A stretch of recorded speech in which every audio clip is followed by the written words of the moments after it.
It is really a joy this evening to be welcoming my partner in crime, Jerrold Davis, as our honored guest in the Scientists in Synagogues series. For those who may not be aware, Jerry is the one who took the bait when I first floated the idea of running this series in our congregation, of being among those seeking the support of Klal, an organization I admire deeply that works to constantly be revitalizing Jewish life in our country, for bringing contemporary ideas from the sciences into a Jewish context. And when I put the idea before Jerry, who I didn't know terribly well at the time, he said, "Well, that sounds just dandy. Sketch out for me what you're thinking, and I'll go sketch back what I'm thinking in return." And so a collaboration was born. And the program this evening, I think, in so many ways embodies what's so magical about this sort of dialogue between the secular sciences and Jewish thought. Because I think for both of us, I'll speak for myself personally, the process of preparing for this evening's talk and of talking things through with Jerry in advance gave me so much more of an appreciation for what Jewish sources and Jewish voices brought to the discussion, much less all the information that we're going to be getting from Jerry over the course of this evening.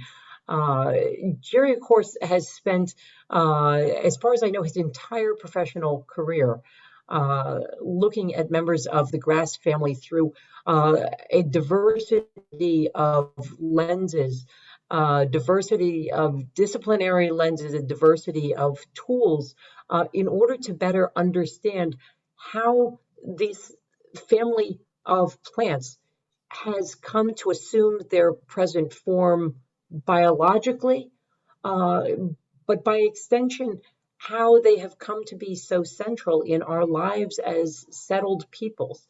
And it is on both of those topics woven together with a really compelling narrative that he is going to lead off this evening's discussion, taking us on a quick but dirty, is that a correct description, Jerry?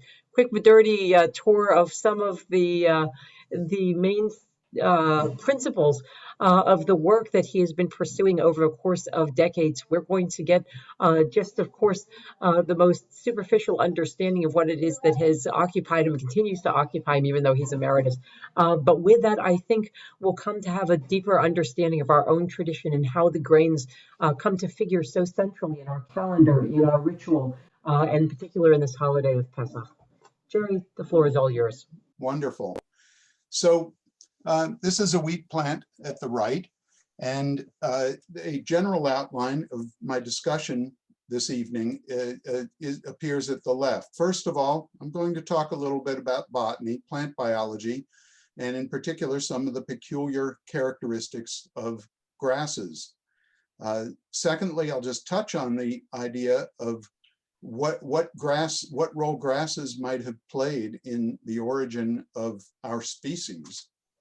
And then thirdly, I'll talk about some aspects of plant domestication and try to bring it around towards the end, where I'll perform a handoff to Rabbi Safman to the ideas of Chametz and kitniot and the role of grasses really in our cultural history. I hope I hit the high points, and I hope I get these things right. So there is, of course, the characteristic list that we've seen of the 7 species that are going to be in the land that the Jewish people are given, a land with wheat and barley, vines, figs, pomegranates, olive trees, and honey. And I have to say, it was like working on a term paper to begin to pull this together. And I always thought honey was honey, as in bee honey. But this is the point where I began to stumble across the idea that no, actually it was a sweetened confection made from dates, an extract of the date sugar.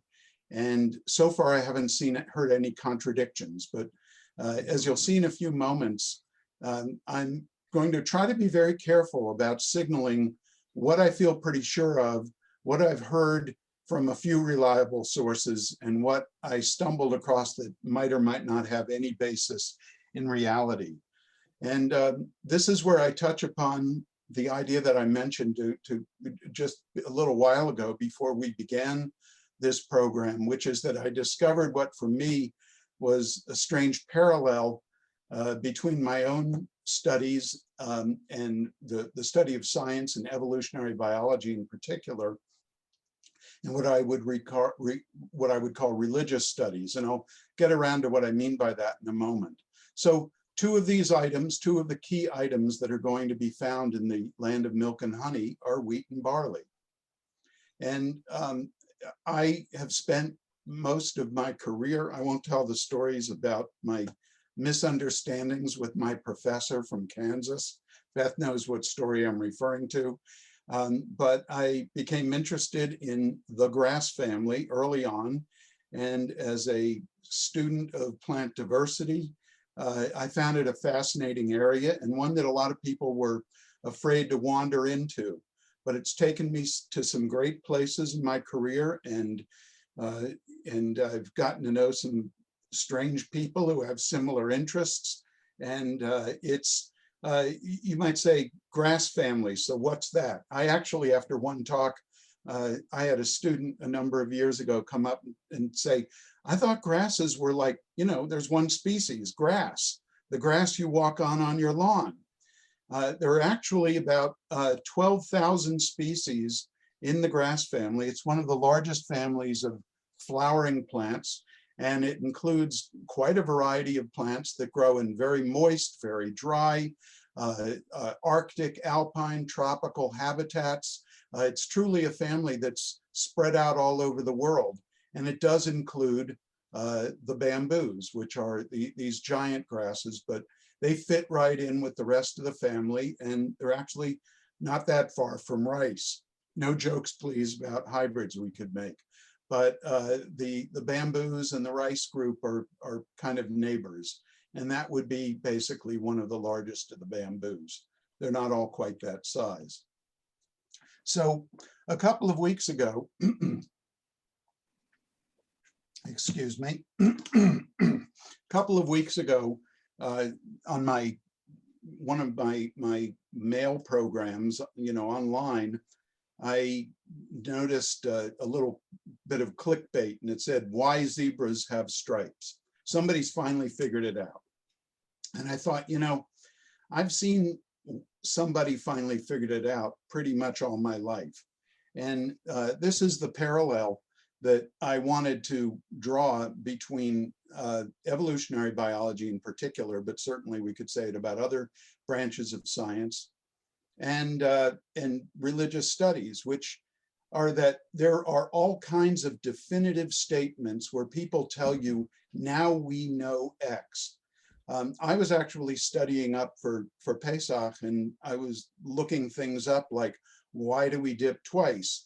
And you know, there are a lot of statements about why we dip twice, and they're mutually exclusive in many cases. And the people who give those reasons seem to be absolutely sure that their explanation is the right one. So again, I hope I signal properly as I come to these points where here's something that we're pretty sure of, and here's something, well, maybe not so much. So here comes the botany part of the talk. This is a sugarcane plant, and one pretty basic thing about a grass is that they have leaves that are divided into two parts.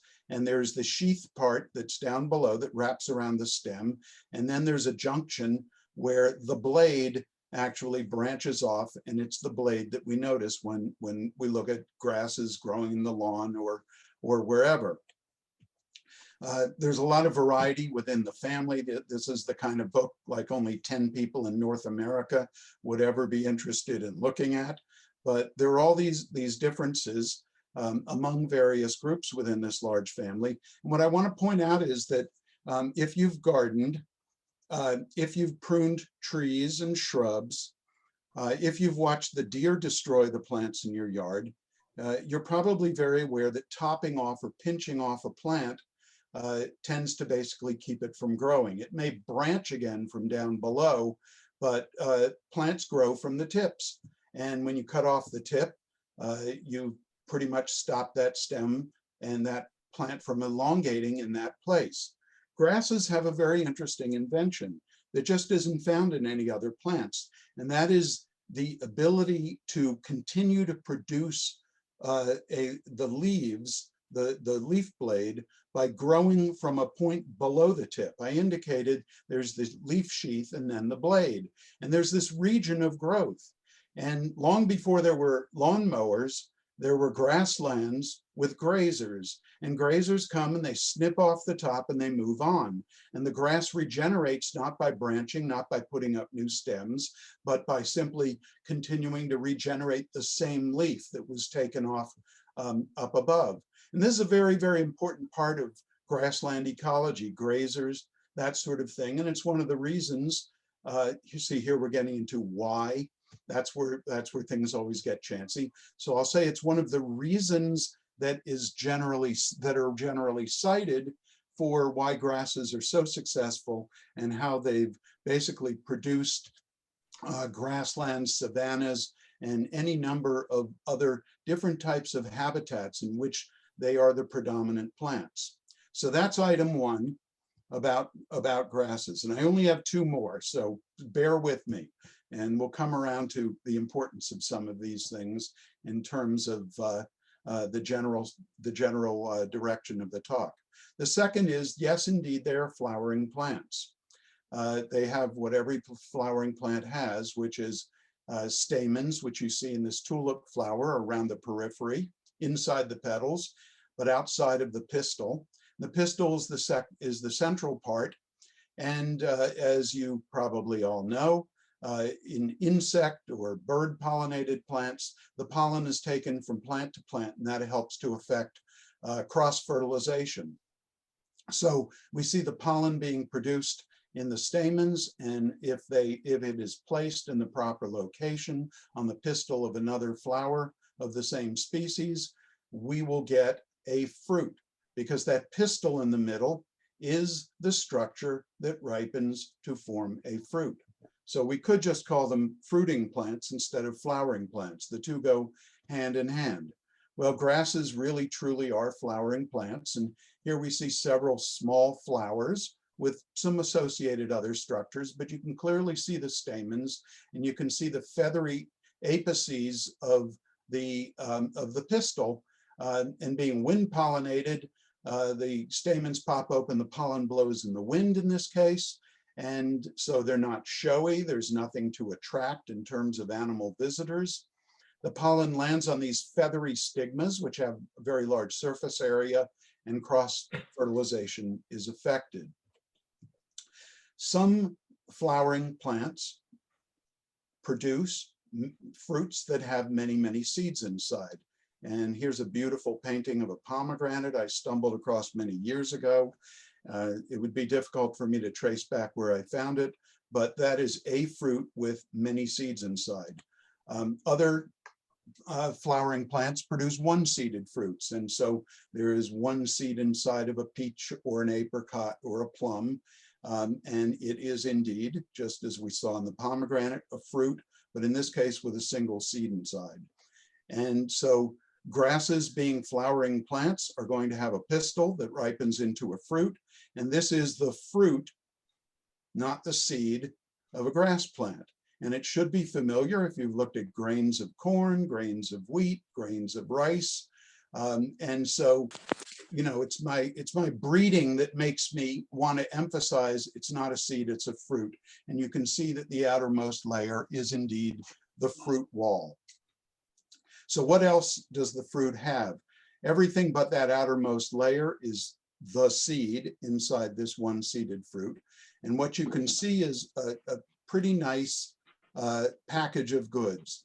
The seed coat and the fruit wall are what give us roughage in our diet if we eat whole grains. That's the bran. The embryo is the wheat germ or corn germ. That is the structure that's going to develop into another adult plant. The endosperm is the largest portion of what we see. This is predominantly starch, and it also includes inclusions of protein, and there are oils in the plant and various other sorts of things. If you have problems with gluten, then let me point out, and I'll come back to this, that gluten is a type of protein, a storage protein that's found in wheat, and it's there in that endosperm area, and it's basically present to help the developing plant of the next generation, which needs its protein before it can begin to manufacture its own. So oil, protein, starch, roughage, it's really quite a good food. And here we simply see a stack of wheat fruits. I'm not going to keep insisting on it now that we all know, but basically these are the fruits / seeds of a wheat plant. And if you look closely, you can see the little wheat germ at the base of each one of them. Okay, that was 2 items. I mentioned the leaves that grow from the base. I mentioned the fact that they're flowering plants that have flowers and fruits. And here's number 3.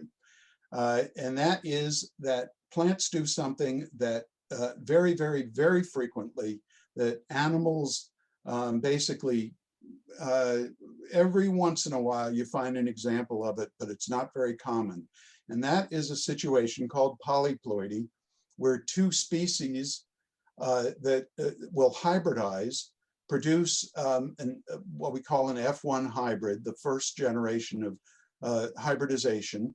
And I've used these green and orange dots to show you the chromosomes that come from one species and those that come from another.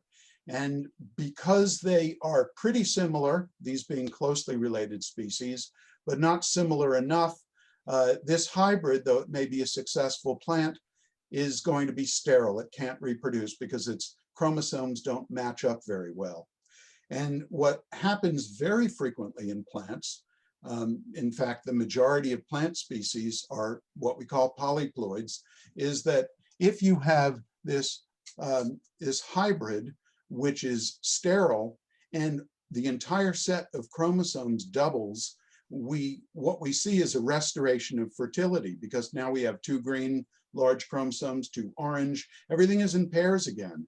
In fact, we have everything from species A and everything from species B, and they're summed together in this resulting plant. Now I'll give you a peek ahead. Polyploidy, polyploidization as a process was all worked out in the early 20th century after chromosomes were first discovered. It was worked out, and one of the prime examples was wheat, because it is one of the most prominent examples of this phenomenon. And so what you end up with is a new species that is in fact sterile if it crosses with either of its predecessors, and it's successful and may have a future. So this is very, very common in plants, and in particular, grasses are one of those families in which this is very frequent. So as I indicated, they're very successful plants. They dominate many ecosystems. Here is a savanna, and you can see a savanna is a grassland that has woody plants scattered amongst the grasses. Basically, if it gets a little moister, if the conditions change, you get a forest. If it gets a little drier, you get a grassland without the woody plants. And the savanna is this sort of a magical balance in between.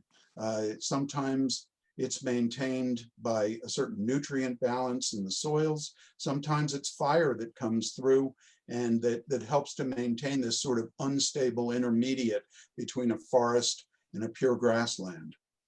And grasses are very, very frequently cited as having been important in terms of the origin of our species. This is where let's go back and think about the zebra again. We see correlations of characteristics. We see various suggestions that X might have caused Y. So I'm not going to say I know what the truth is, but I'll tell you what many, many people have have pointed out through the years as the fossil record of humans has developed, and as we've looked at the environments in which our ancestors lived. So I wrote down a couple of facts here. The genus Homo, which includes many species, all of them extinct except our own. It seemed to first appear about 2.3 million years ago, and we seem to still be around.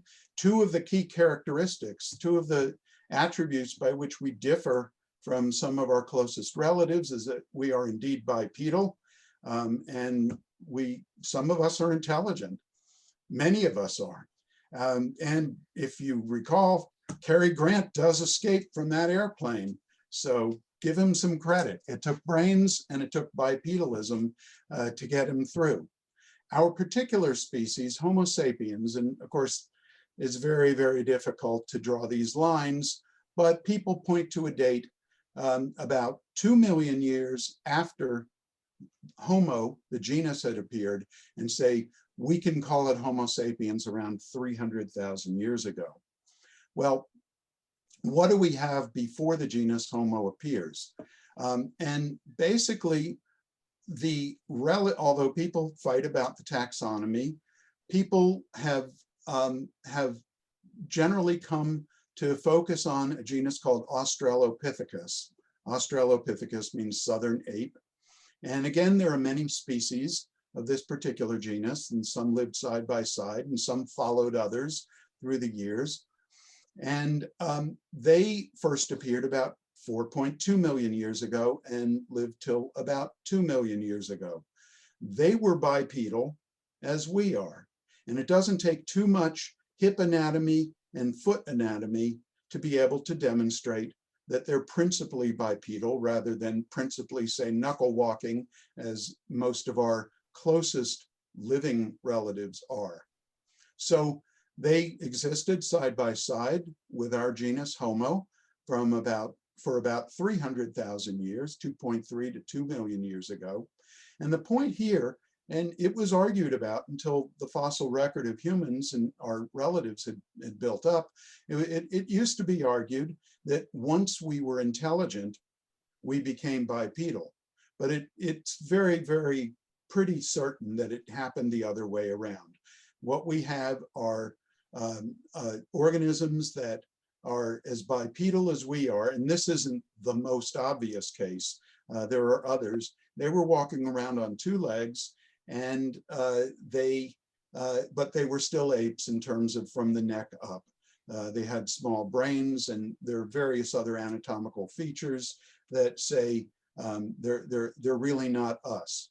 So here's where the grasses come in. It has been argued by many people. I can't prove it so. I won't even assert that I think it's so. But it comes up time and time again as people speculate how this might have happened, that basically all of our relatives were forest dwellers, and orangutans, gorillas, chimpanzees to this day are forest dwellers. And that bipedalism was an adaptation to more open grass and savanna environments. You could see the other organisms that were out there. You could carry things. And the argument goes, and of course it's very hard to say this must be so, but the argument goes that bipedalism got people out of the forest into the savanna, and that once we were walking around carrying things, communicating with each other, the other attributes of humanity kind of proved to be pretty adaptive as well, and that the increase in brain size and the ability to speak and all of those were fundamentally adaptations to the grassland environment. Okay, take it or leave it. Nobody knows for sure. And I've seen some alternative arguments. Let's jump forward a little bit of a ways. And we now come to the period of the beginning of agriculture. And there are 3 or 4 periods I'll come to in a moment, stages in the development of agriculture. But what I want you to see is there's this curious aspect that sometime around 10,800 years ago, precisely in the area of modern Israel, Syria, Jordan, the so-called Fertile Crescent, but apparently earlier over on the western side. 7 or 8, I should say, 8 species are in cultivation. 3 of them are grasses, 2 kinds of wheat, einkorn and emmer wheat, along with barley, and 4 legume species, lentils, peas, chickpea, and bitter vetch, and plus 1 more, flax, typically used for fiber, but also if you've eaten flaxseed, a plant that people consume. So it's mostly grasses and it's mostly legumes. And the little stars that you see at each of these archaeological sites indicate which ones of those 8 are present. And they kind of pop up all at the same time at most of those sites. You don't see 8 radiating arms from every one of those sites, but you see 6 or 7 in most of those cases. And there they are. But I want to point out an important part of this: earliest evidence of plant domestication. Okay, and that's a loaded phrase that has to be unpacked a little bit. Let me go back and remind you about polyploidy and talk about what some of these wheats are. Some of these terms are very common. They're used all the time.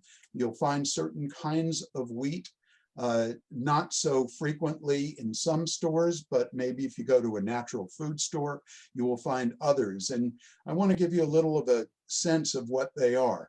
But first, I talked about hybridization, chromosome doubling, and the origin of a new species.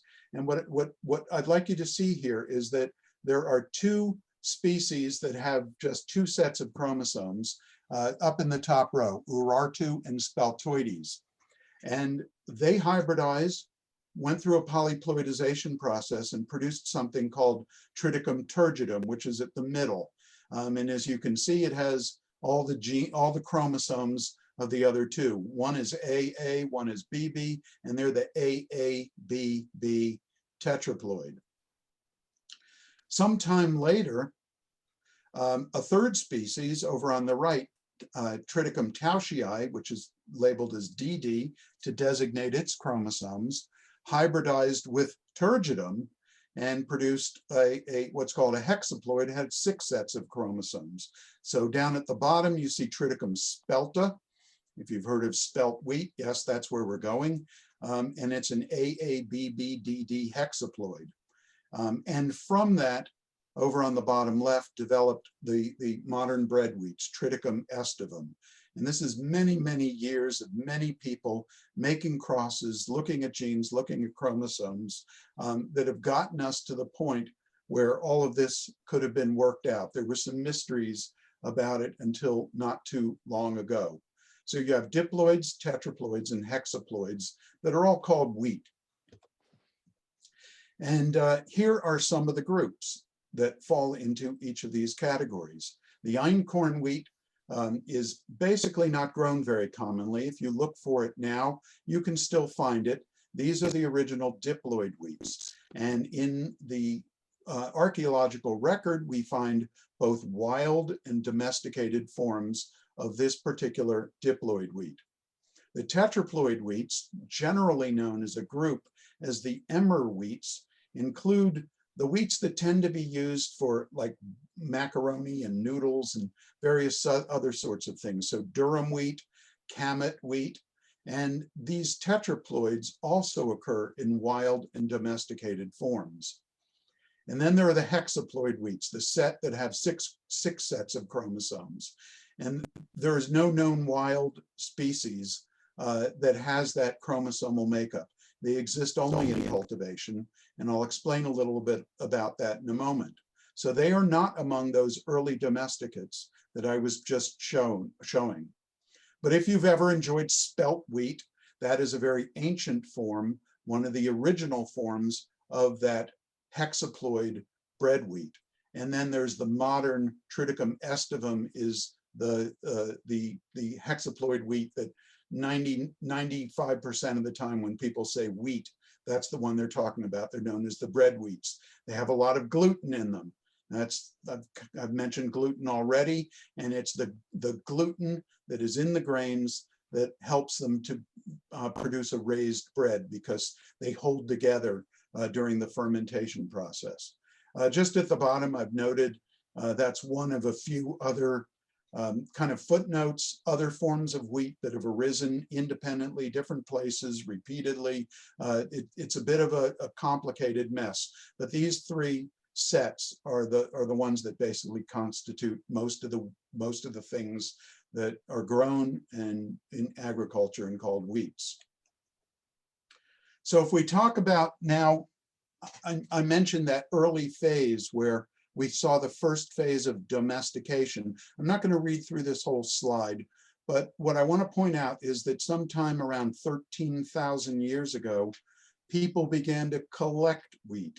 They began, as you can see in the second line, barley, oats, rye, seeds of other sorts of plants, fruits, roots, hunter-gatherers gathering wild plants, including wheat and barley, oats, the things that we saw in cultivation in an earlier slide.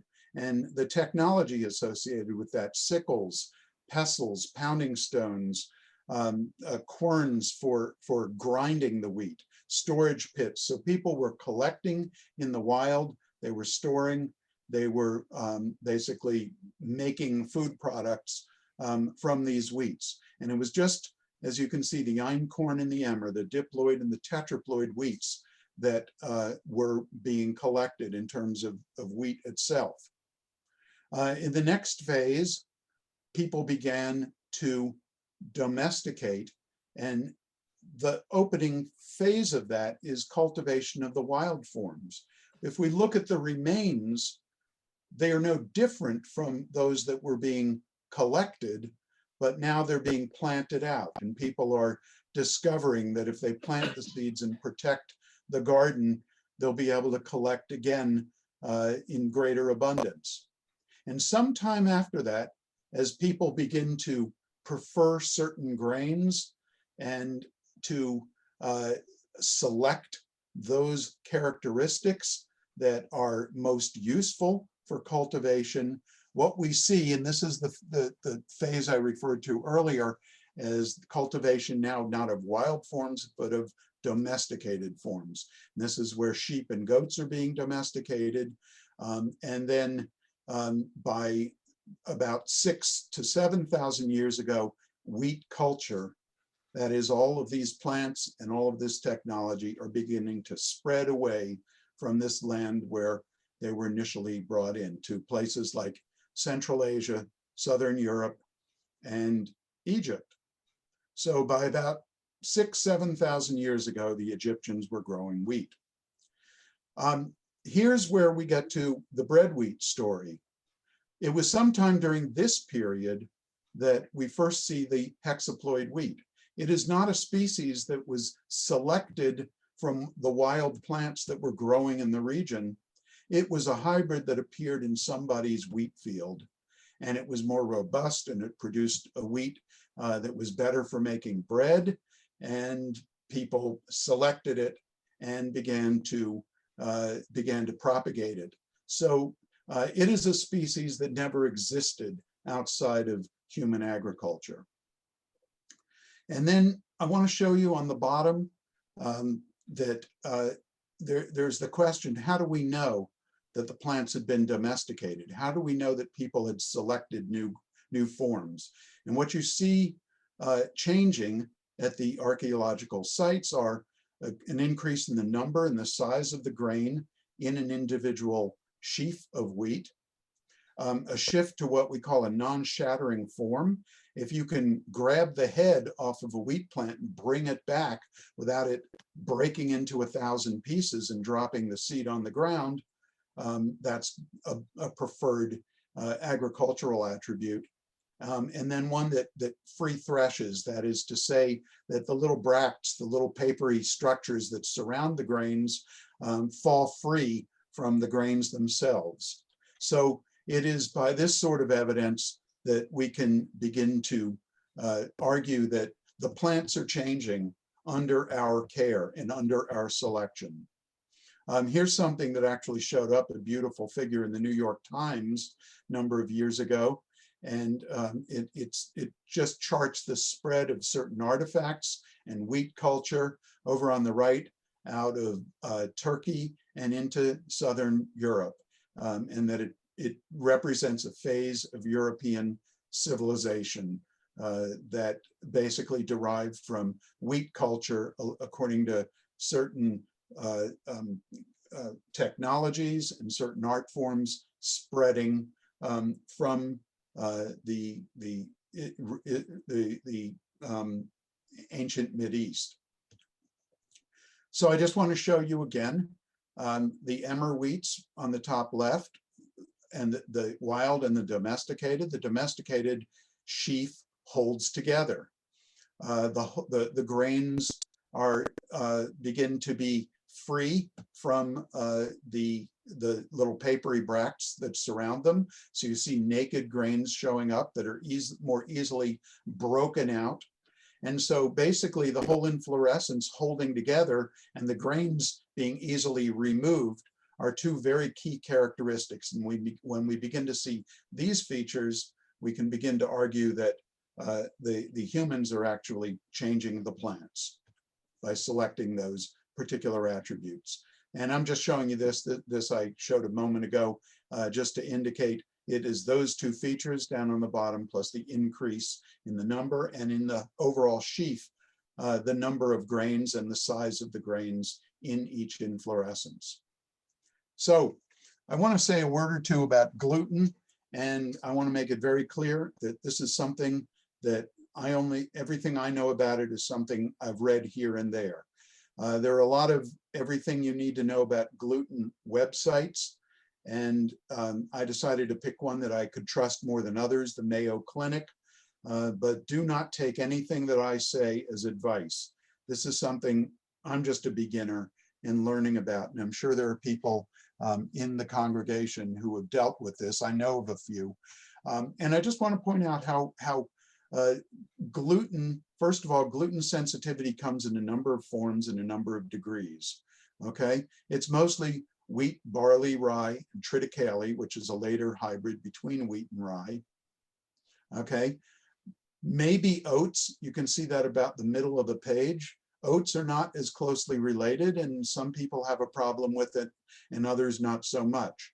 But you'll notice just above that, about the middle of the page, that when we say wheat, we're talking about durum, einkorn, emmer, kamet, spelt. All of them have gluten in them. And here we might be getting into the realm of what's chametz and what's kitniot, because there are all those other grasses. And so the sorts of things that can be used to make bread, but do not belong to the gluten-containing grasses, are found in the bottom section. And I've highlighted the ones that actually are grasses. So corn, rice, in their various forms, the millets, they're grasses, teff. If you've had them, they're in the same family, but they're at some distance from the wheat group in terms of the diversity of the whole family, and they do not have gluten. But just because I read that somewhere doesn't mean that you should trust me that you can eat these safely. Don't take your advice from me. Okay, I think I've said that enough times. But that's the gluten connection in general to these original cultivated plants. Here's something that jumped out at me when I went looking for references. The seventh plague is Barad. Moses held out his rod toward the sky. The Lord sent thunder and hail. The fire streamed down to the ground, and the Lord rained down hail upon the land of Egypt. The flax and the barley were ruined, for the barley was in the ear, and the flax was in the bud. But the wheat and the emmer, another kind of wheat, were not hurt, for they ripen late. Now, wheat does ripen later than barley. Barley begins to be ripe just around Passover. And about 49 or 50 days later, just about the time of Shavuot, we see the time of the first fruits of wheat. So barley is literally being harvested from Passover on through to about Shavuot. And these are generalizations. There are many climatic differences. There are many strains and varieties of these plants, but there is a very clear link, keeping the zebra in mind.